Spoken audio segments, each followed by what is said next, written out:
If you have the number one waiver claim, are you using it on any of these guys? So, like old-fashioned waivers, not old-fashioned waivers, number one. Okay, so that's hard because, man, you really have – this is big strategy coming into play. You got to use this wisely because if you spend your number one, you go to number 10.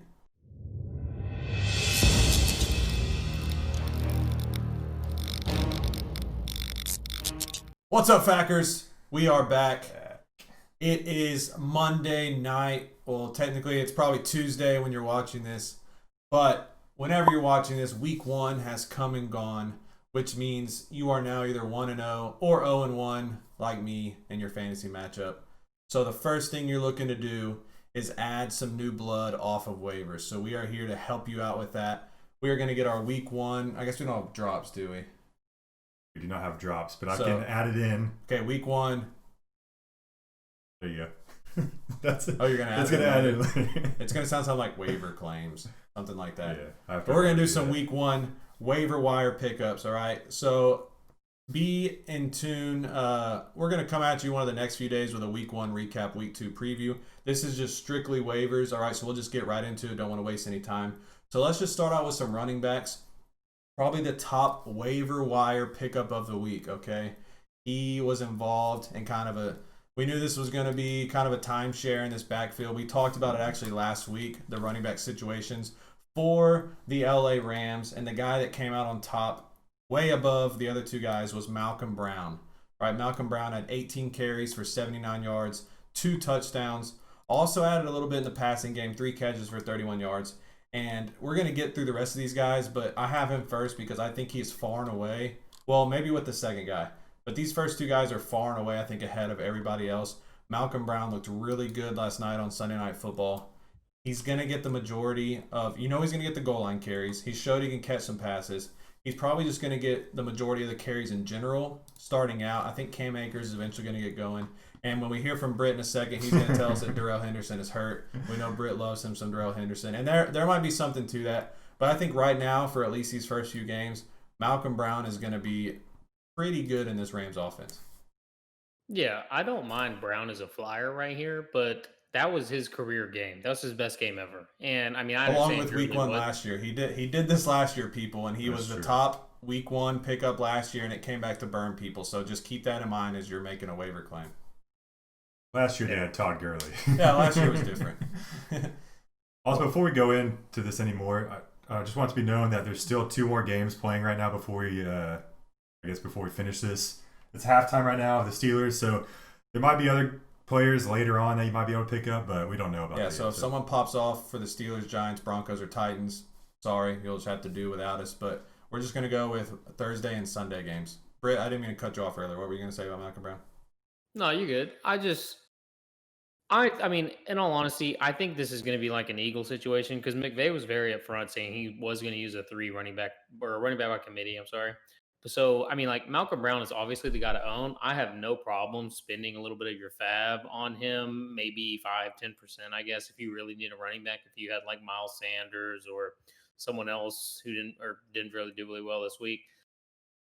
I think it's going to be like Henderson, Akers, and Brown, though, for the rest of the season. I really don't see one guy taking over this role unless there's an injury. But Brown is obviously the guy to own on the Rams. I think this is a clear once Henderson gets back. It's just going to be a hot hand situation. Yes. We're going to have games where Akers gets hot and carries the load. We haven't seen it yet. We might have a game where Henderson gets hot and carries the load. I don't know. We have not seen enough of Henderson in 2 seasons yet to make really a call. There's a reason why. Well, I'm gonna side with Britt a little bit. Yeah, I'm gonna side with Britt a little bit. I think Henderson still has some value here. I wouldn't go dropping him just yet. Maybe wait a little bit. Now, when they clear him and say he's healthy, and he only gets 2 or 3 carries, okay, then you can probably drop him. But I want to wait and see on Henderson. But right now, I think Malcom Brown is the top waiver guy. Like Britt said, if you're desperate, I might even spend a little bit more than 10%. I think 10%'s at the bottom end. I would maybe look at even like 25-30%. All right, I know that's a lot, but if he keeps getting this percentage of usage, like this is the guy you can start in your flex if he plays like that. So. He looked a lot better than the other 2. Yeah. Shit, if he plays like that every week, he's gonna be more. Oh yeah, if he gets 2 touchdowns every week, yeah, you're starting him every week. All right, next guy. This is another one who kind of the forgotten man and another three-headed backfield. We talked. These first four guys are from those backfields we talked about the other night. I'm just thinking about it. Yeah. And they're guys that we weren't high on at all, but they all kind of. I don't think we mentioned. We didn't even mention some of these guys. We mentioned Peter. But the Indianapolis Colts, we know they have Marlon Mack, who was top 10 in almost every category last year. They drafted Jonathan Taylor super high. But the guy we forgot about, the receiving back, Nyheim Hines. All right, he wasn't just a receiving back yesterday. 7 carries for 28 yards and a touchdown. 8 catches, 45 yards and a touchdown. He got some early goal line work, which I was not happy with as a Taylor owner. And the one thing that gives him even more value now, Marlon Mack has torn his Achilles. He's out for the season. So Taylor and Hines, like, they're going to be super involved. Hines isn't going away anytime soon. He's going to be involved in this offense. We know Phillip Rivers like to throw the ball to the running back. Okay, so Nyheim Hines, like, he might be playable from here on out as a flex. I don't know. He could, and he's got speed. Like, this guy is like a track star, but I guess the only thing I'm worried about is last year I was high on him a little bit last year, and he just didn't do shit. And that was with only him and Marlon Mack there. I understand Mack's out and Taylor's there, but I think this is Taylor's role. I think he's going to take over now with Mack not being there. He's used to being a workhorse. If you can go get Taylor right now, I would try to just kind of nibble on him, see if you can get a little bite. I don't know what you'd have to give up for him, but Taylor's value skyrocketed this weekend. The only thing that scares me, so last year you mentioned Hines was the number 2 last year, and who's that other guy? Jonathan Williams, Jordan Wilkins, yeah. But Marlon Mack was pretty much the bell cow last year. So we thought that's how it was going to be coming into this year. Even before Mack got hurt, this really did look like a big-time committee situation was what it was going to be. And so now, with Mack out, I think for the time being, Taylor and Hines are going to be pretty split in the touches. Now, Taylor might rise above him once he gets more equipped into the offense. But Hines definitely has some flex appeal going into these next few weeks. All right, so I still like Brown's outlook better for the whole season, but Hines has some value here, and I'd spend some FAAB on him. We're not giving enough credit to Phillip Rivers either. That's the reason Hines is worth anything right now. Right, he's got a good quarterback that throws to his running back. Also, real quick, they did bring in Lamar Miller. You have to replace Mack with someone. They're bringing Lamar Miller, I think. I don't know if he's signed yet or not. And Frank Reich came out and said that Jonathan Taylor is a starter from here on out. So take it what it's worth. Let me see some goal line carries in Frank Reich, because watching Red Zone, and I was in desperate need of touchdowns yesterday. I don't want to see Nyheim Hines getting the goal line carries. But he scored. Right? He did score. So I can't really blame Frank Reich for that decision. But as far as fantasy goes, no one fucking started Nyheim Hines yesterday, and I started Jonathan Taylor. I needed that. So FAAB percentage? A little less than Brown, but like I said, I think he's going to have value the whole season. I'd shoot for more of like 15%. I'm not going that high. I'm probably going less than 10%. Don't expect much. Expect probably a better Tariq Cohen. That's all I'm hoping for him. Good in PPR. If you're in PPR, you shoot him up even more because he had 8 catches yesterday, and he's going to be the top receiving back. Even though Jonathan Taylor had like 6 catches for 60-something yards yesterday, something like that. But that wasn't really his forte in college. Nyheim Hines is the receiving back, okay? So I like both of those guys. Now, these next guys had good games, but we can speed through these guys. I don't know how much rest of the season value they have. Those first 2 guys might be playable from here on out as far as what we're seeing, Malcom Brown and Nyheim Hines. We'll talk about the next guys. I guess, I don't know if Connor's hurt right now. This is kind of a live in-game update, but Benny Snell is getting carries. Yeah, Benny Snell is getting a lot of carries. A top waiver. Connor's hurt. The sky's blue. All right, let's move on. Yeah, so if you're listening, this game happened last night. Maybe Benny Snell. We can't really see the future. We're still third quarter just started, but possibly Benny Snell is a waiver wire. All right. Next situation we didn't even talk about Washington because we said it wasn't even good enough to talk about their running back situation because they had the rookie Antonio Gibson, J.D. McKissick. The kind of forgotten guy there, Peyton Barber, the former Tampa Bay Buccaneers standout. He had, ignore the second thing I'm going to say. He had 17 carries for 29 yards. But he did have 2 touchdowns, all right? So the 2 things that jump out, 17 carries. He dominated the carries as far as the running backs went for Washington, and 2 touchdowns. 29 yards, that comes out to about 1.1 yards per carry. Not good, if he wants to It's the most keep Peyton getting, Barber line I've ever seen. if he wants to keep getting the carries, he's going to have to up that. But you cannot ignore the fact that he dominated the running back carries for Washington. Now, do you think Washington's going to be a good team with a lot of running situations? That remains to be seen. Philly kind of blew that game yesterday. But if you're in desperate need of a starting running back, Peyton Barber seems to be the guy right now in Washington. 2%. Not even 2%. Yeah, I think we know what Peyton Barber is, and I'm staying away from that guy. Yeah. He's a running back that got 2 touchdowns on a bad team, so Take away the 2 touchdowns. He had 17 carries for 27 yards. Let's move on. Okay, the former Washington football team member, the ageless Adrian Peterson. He joined that Lions backfield. We talked about them with DeAndre Swift and Kerryon Johnson. Who emerges from the pack? Adrian Peterson, 14 carries, 93 yards, 3 catches, and 21 yards. And I know y'all are watching Red Zone with me, but I feel like we looked up on Red Zone, and they showed at least 5 times where he was busting off like a 15-yard run. He was running violently. Yeah. I would not want to step in front of him. But this is just another one of those backfields. I don't really want any part of it. DeAndre Swift is going to continue to get better. Did Kerryon Johnson get hurt yesterday? I don't think so. I just think Peterson was running well, so why go away from him?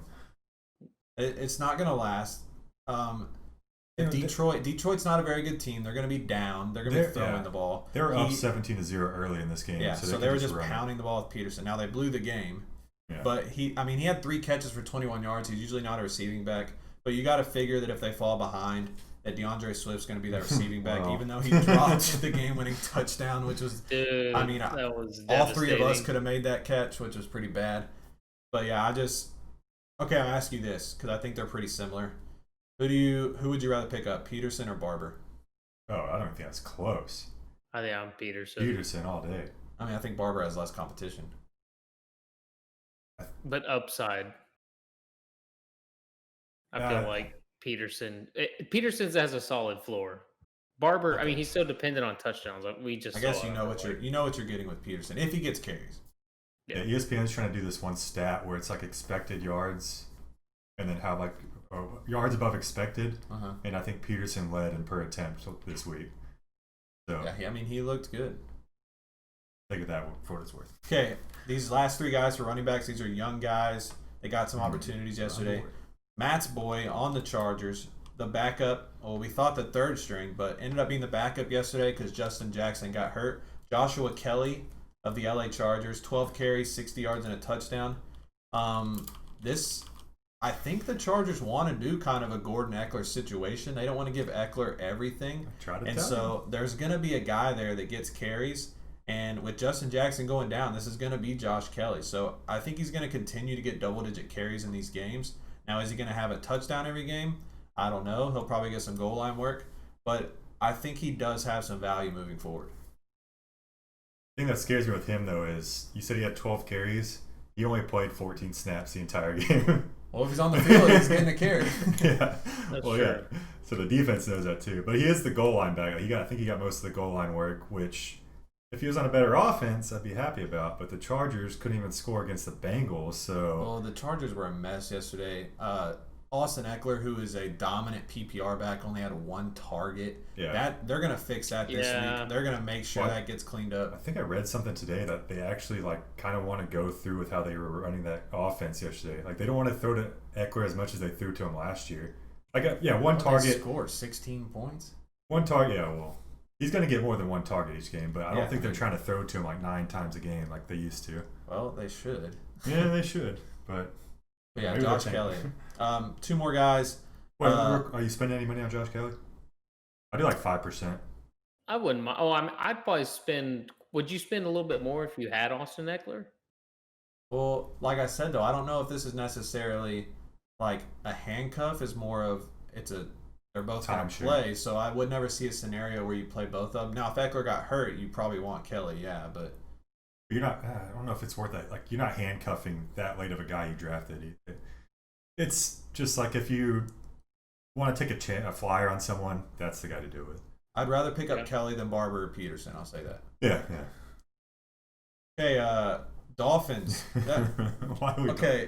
All right, bro. This is No, your no, no. time. I'm not even talking about that. I'm just Okay, in sorry. general. Watching Red Zone yesterday, I realized that just the NFL is no longer a bell cow league. Okay, there's a handful of situations where there's a one running back dominating the carries. Most of these teams now are going with 2 or 3 guys. Like that's their game plan, and it makes it hard to predict fantasy outcomes. Is what I was It just does. noticing in the games yesterday. There were so many times yesterday where there was just random guys on the field when I feel like, okay, in the past, it'd be like team set a starter, and then they had it ingrained in their mind, like, okay, he's a starter, we got to give him 20 carries. Yeah. The coaches are like, that's not a smart way to play football. You got to get fresh guys out there. You got to get the hot hand, and coaches are learning that. So I'd say, apart from like the first round guys and a couple second round guys, most of these running backs are in situations where they're going to split the carries. And so we saw that again in Miami yesterday. What does Miami do in the offseason? They get Jordan Howard. They get Matt Breida. They And traded Matt for Burrito. Lynn Bowden from the Raiders. You like that guy. I don't didn't like put him. I'm any- just saying they I traded didn't for put any running back stock when they in it. already had 2. But what do they do with all those running backs? They let Myles Gaskin get 9 carries for 40 yards, 4 catches for 26 yards. Right? The most productive running back in the backfield. He was the most I productive get running it's the back. Dolphins. But the reason I'm not putting much value into that is because Jordan Howard and Matt Breida are still there. They're gonna get more of the carries going forward. I don't see this really lasting like it did. Like I think it would just happen to be 2 new guys in the first game. Once they get more acclimated, I mean, there's a reason they went out and got Howard and Breida. So I don't know. No, I know that, but out of all the guys you've mentioned so far, besides maybe Malcolm Brown, like Gaskin has a better chance than Peterson or Barber to have the starting role. You know what I'm saying? Like, I mean, I get the running back by I've committee seen this played out argument. before in the Dolphins last That's year. true. They had Drake. Okay, And that is true, but I mean, a flyer on. I mean, maybe if Tua comes in, they start running the ball a little bit better, and I don't know. I see him I at a feel like flex we at know what best. Jordan do. It. Oh, no, I was saying I see him at a flex at best. Yeah, I just I feel don't like we think there's know any what way you Jordan could ever Howard start is him. and Burita. I don't mind Burita, but I don't know. Only 5 carries for 22 yards. Yeah, I don't really understand what the Dolphins were doing yesterday. but Me neither. Me neither. Okay? Again, it's a timeshare on a bad offense. yeah, I would stay away. I wouldn't pick him up. Now we can talk about another my guy. Last running back on our list here. Jaguars, another team that just 2 weeks ago you say, okay, they got Leonard Fournette, they're set. We know that all went into disarray. Fournette is gone. Raquel Armstead, who we thought was going to be the starter, got COVID. They had Zigbee. He's on the IR. Is Who it else Chris did they have? Thompson? Chris Thompson is a receiving back who they got from Washington. But the guy that he got every single carry yesterday. Only running back. Only in the running NFL. back in the NFL to get every carry yesterday. James Robinson, 16 carries for 62 yards, 1 catch for 28 yards. What do you think about that, Matt? You're the one that picked him up in our league. If you watched him, he had some bursts. Like he fell off the Yeah. kind of the second half, but the first carries in the first half, he had good vision, getting yards, and against the Colts, it was mediocre defense, but people were riding the Jaguars off that game, and they came back and won it. And he actually hurdled a guy in the fourth quarter. So Must have missed that. he's an athlete. I mean, if they're going to give him all the carries, then he's definitely worth a pickup. I think when Raquel Yeah. Armstead comes back, then his value definitely goes down. Oh, yeah. Because I think they like Armstead. But I guess for the next 2 or 3 weeks, if you're super desperate, you're going to get a running back that got all the carries, which, like Matt said, he's the only person in the NFL to do that. So that counts for something.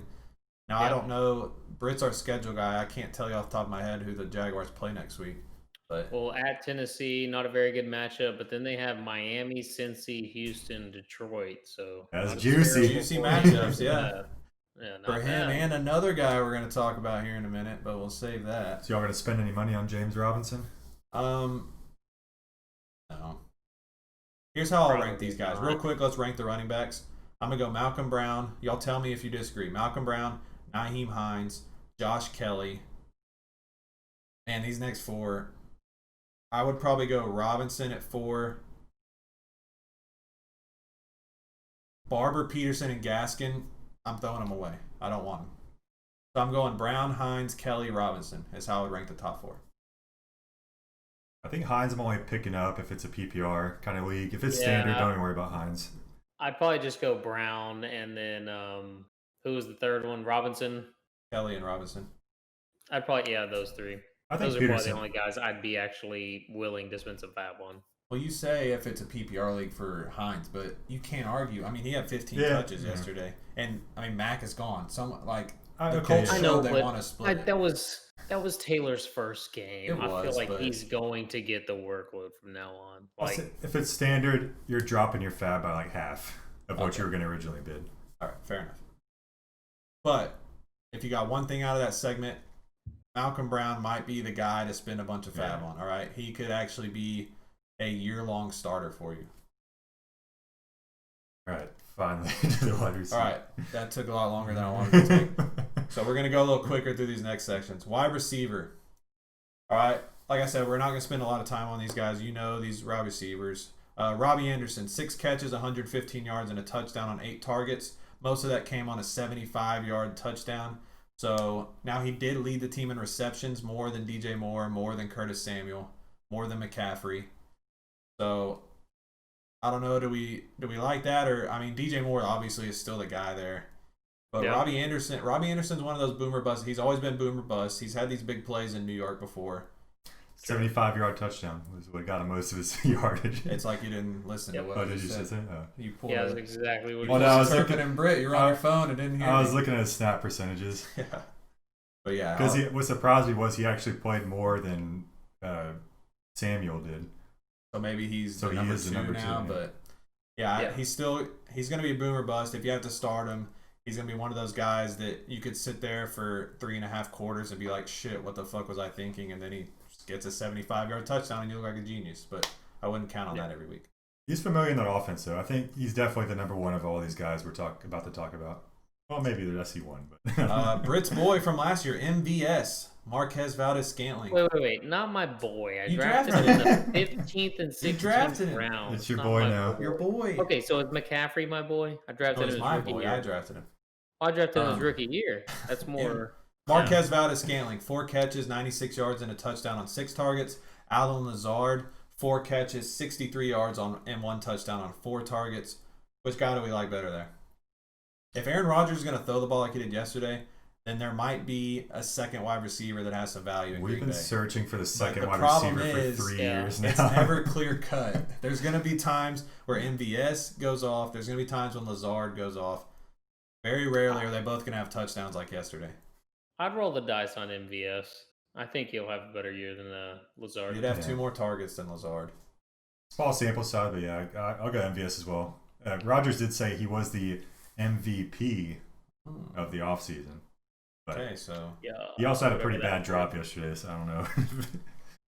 We'll see. I wouldn't put all my chips in on either guy.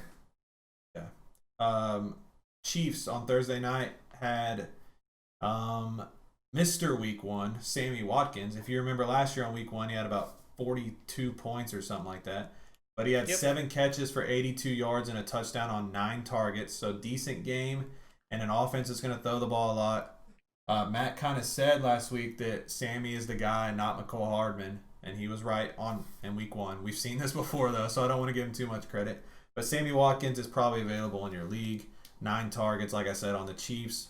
Mahomes seems to trust him a little bit. I don't know why.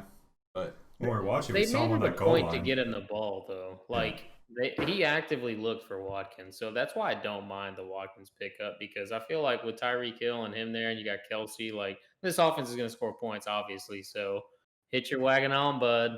That's what I was going to say. If you want a wide receiver, you want him to be on a good team, and Chiefs might be the best Exactly. offense in the league. So I didn't mention Exactly. him on here, but Demarcus Robinson also had a decent amount of targets. But I like Sammy a he lot dropped better 2 than him. touchdowns. Yeah. Sammy 80% of snaps, Robinson 48, Hardman 29.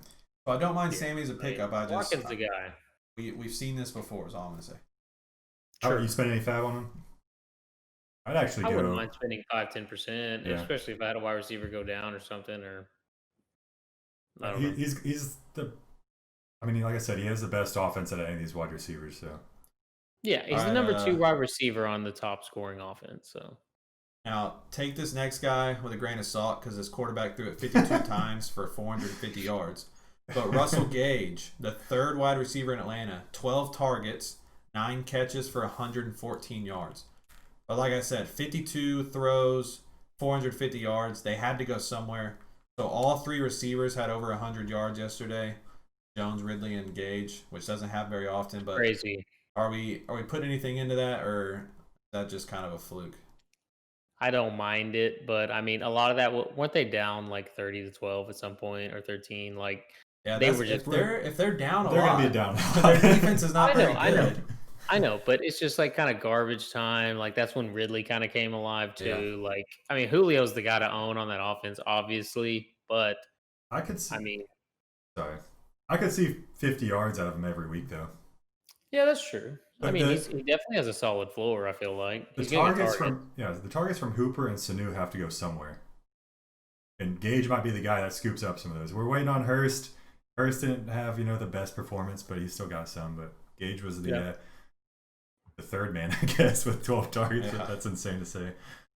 All right, next on the Indianapolis Colts, Paris Campbell, who actually had some decent games last year too, but he had 6 catches for 71 yards on 9 targets.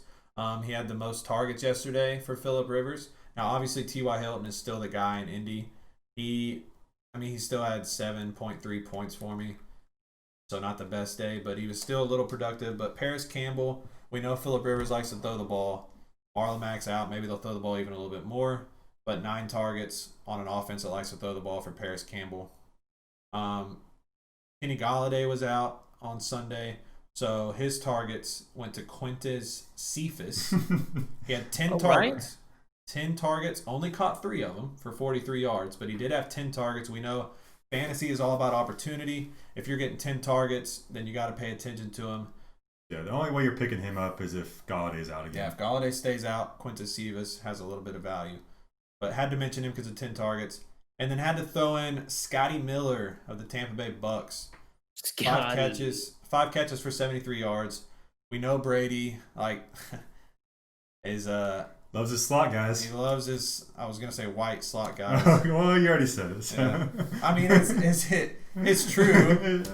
It is true. Is he the next guy? I mean, he got a lot of targets. He was the story in training camp saying that Brady loved him. 5 catches for 73 yards. You could take a flyer on him. Yeah, he had a long play that got called back for not called back. He wasn't able to catch it because he got interfered on, which would have been like another 30 or 40 yards. So, are you spending any FAAB on Russell Gage, Paris Campbell, Cephas, or Miller? The thing about the wide receivers minimal. is wide receivers are so deep that you probably have guys on your bench that are just as good as these guys. So I don't know after week 1 if I'm going dropping guys because the wide receiver situation, as far as your bench and waiver guys go, are just going to keep flip-flopping all season. None of these guys are going to be solid producers probably, except maybe Robbie Anderson can keep it up. Maybe one of those Packers guys. Maybe Sammy Watkins. But I like Campbell and Miller too, just because they're slot guys, and slot guys usually get a lot of targets, especially with Rivers and Brady. So yeah. I could see myself picking up one of those guys. All right. Let's talk about a few tight ends. This is a guy that should draw a lot of interest from FAAB this week. The second tight end, if you want to call him, in Philadelphia, Dallas Goedert, 8 catches for 101 yards, 1 touchdown on 9 targets. I think they're showing that this offense can support 2 tight ends like last year. And you know how tight ends go. You're just looking for guys that get either consistent production or are going to score a touchdown. Even though there's 2 tight ends in Philly, Dallas Goedert is going to be a viable starting tight end in fantasy this year. So if he's available, I would try to pick him up, especially if you have one of these lower-end tight ends. I'm using 20% on him if I need a tight end. Maybe more. Let me see what Noah Fant does for me tonight, and then you might be doing it. But let me see that first before I go getting a tight end. These next ones, one of these guys is intriguing, but T.J. Hawkinson, we saw this in game 1 last year. 5 catches, 56 yards, and a touchdown. He caught all 5 of his targets. Is this because Golladay was out and those targets had to go somewhere to him and Cephas? I don't know, but he caught a touchdown, which is what you want on a tight end. Here's the intriguing name, okay? This is a tight end for a team that doesn't have any other tight ends, really. Logan Thomas, the former quarterback. Doesn't have much of anything. Yeah, they don't have much of anything on offense. Besides Terry McLaurin, 8 targets went to Logan Thomas, 4 catches for 37 yards and a touchdown. I think he's going to be a goal line target for him. That's how he scored his touchdown. He's going to be the top tight end target there on a team that is very short on wide receivers. So I actually do think he has some value going forward as a tight end in fantasy, just because we know how tight ends work. Yeah. And then, did you want to talk about him, Britt, or you want me to get to the last one? No, keep going.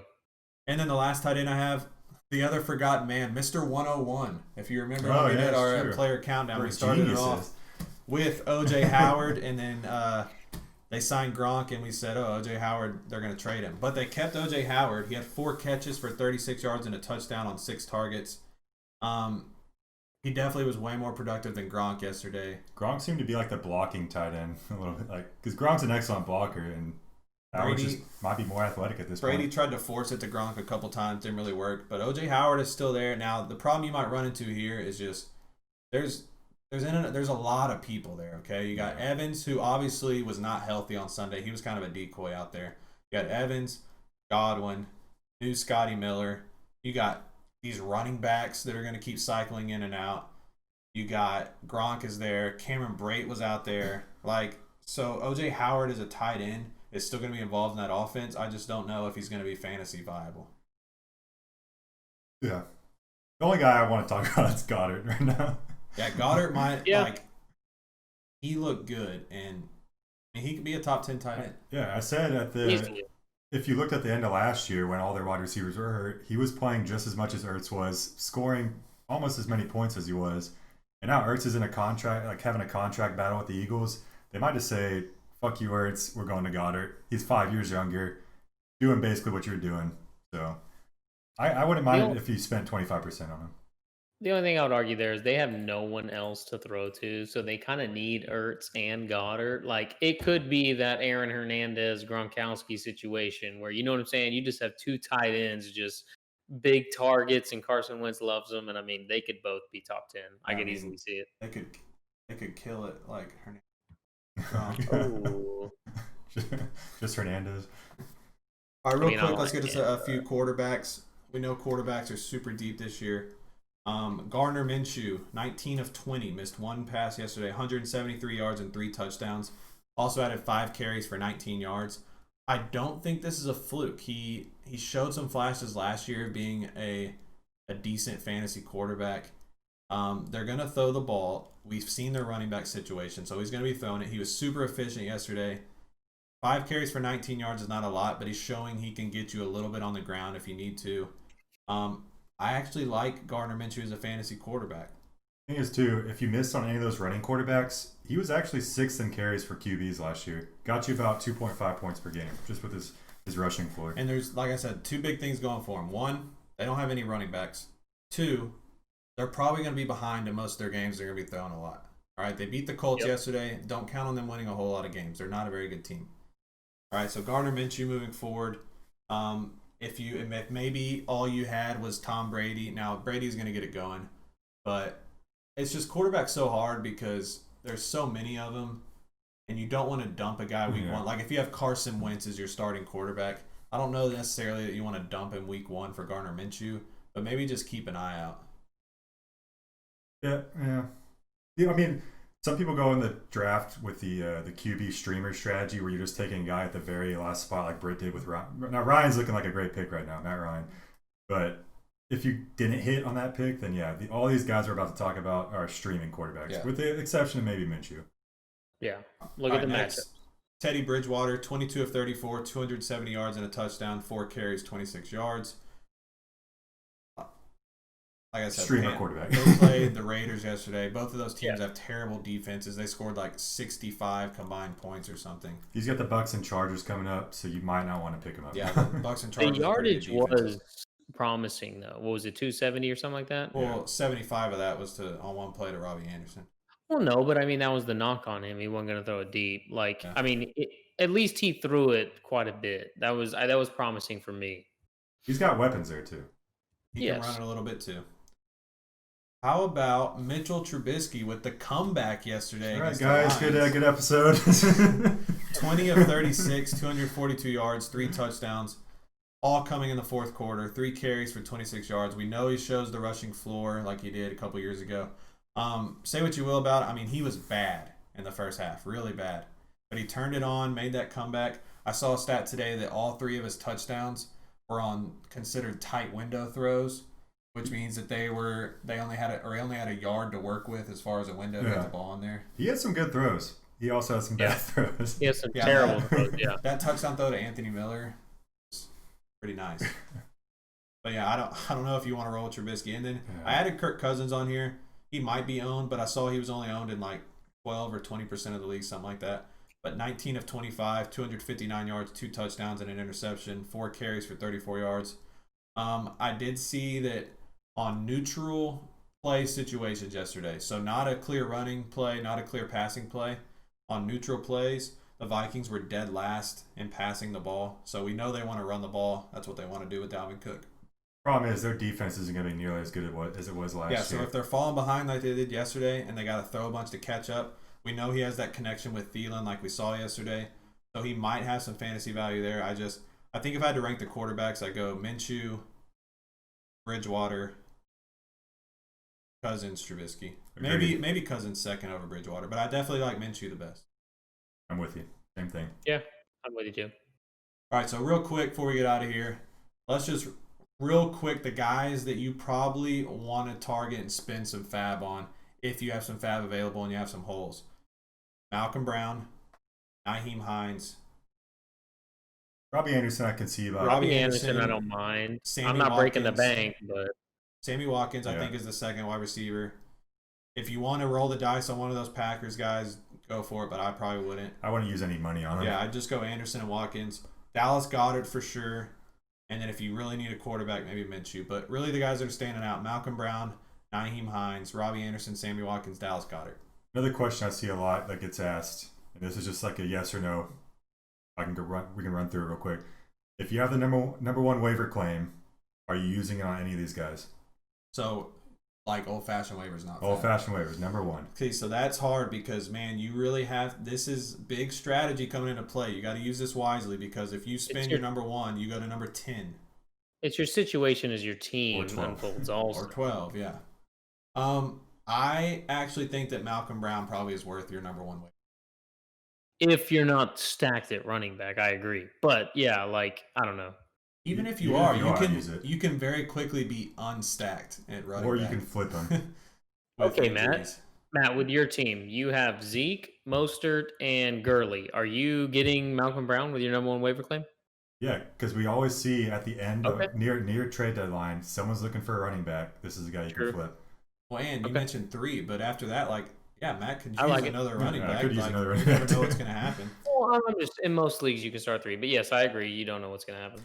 So yeah, in that situation, I would say if you have number one waiver priority, use it on Malcom Brown. I like him the rest of the season. Now, when he goes out next week and gets 5 carries for 8 yards, we didn't tell you this. Yeah, don't be mad at us. All right, so it was a great start. I'm just glad it's back. It was so fun yesterday watching Red Zone, even though my team played like ass. Trash. And I'm getting killed by the guy that drafted 2 tight ends and a quarterback in his first 4 picks. But aside from that, I'm glad fantasy is back. We will be back tomorrow with our week 1 recap, week 2 preview. Well, they're watching it on Tuesday. Oh, okay. Something like that. Wednesday or Thursday, you're going to see our next video. We'll be back, though. But on that, make sure you subscribe to everything, Instagram, Twitter. I think we're going to start putting some more on the podcast app, maybe. Yeah, maybe talk OnlyFans. Definitely YouTube, though. Make sure you subscribe on YouTube. And we out. We out. Yep.